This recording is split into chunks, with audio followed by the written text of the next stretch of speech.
شہریار کی شاعری۔ اس کی ایک بڑی خوبی یہ ہے کہ وہ طویل کلامی سے اجتناب کرتی ہے، لیکن اس کے ساتھ آپ کی شاعری میں یہ خوبی بھی خوب ہے کہ مختصر الکلام ہونے کے باوجود جہاں قاری کے لیے سوچنے سمجھنے کا موقع فراہم کرتی ہے، ساتھ ہی اس سے کئی گنا زیادہ چھپے ہوئے مواد کو قاری کے لیے کھولنے کا خاموش اہتمام رکھتی ہے۔ شہریار اس بات کا بھی خیال کرتے ہیں کہ وہ جس دور آگہی کے شاعر ہیں، اس دور میں علم حقیقت کے اعتبار سے خلیش قلب سے زیادہ خلیش آشوب کا نام ہے۔ آج کی نسل علم کے دور آشوب میں جی رہی ہے۔ آپ اس دور آشوب کی نسل سے مخاطب ہیں۔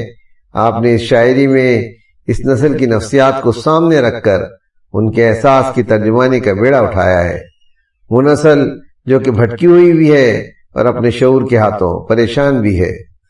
دھن کی حکومت آپ کی ایک ایسی نظم ہے جو آپ کے قلب پر ایک خاص ماحول میں وارد ہوئی ہے، لیکن ہر افق پر پھیلتی ہوئی ہر قاری کو اپنے ماحول سے متعلق نظر آتی ہے۔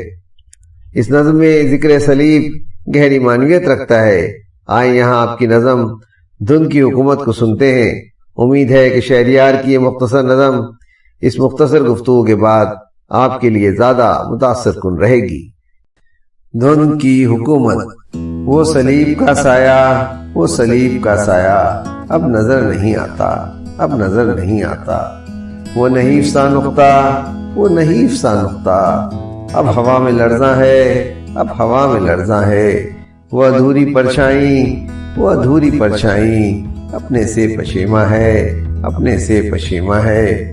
وہ بھٹکتا سناٹا، وہ بھٹکتا سناٹا بے لباس باوریاں ہے، بے لباس باوریاں ہے۔ اب تو اس افق پر بھی، اب تو اس افق پر بھی دھن کی حکومت ہے، دھن کی حکومت ہے۔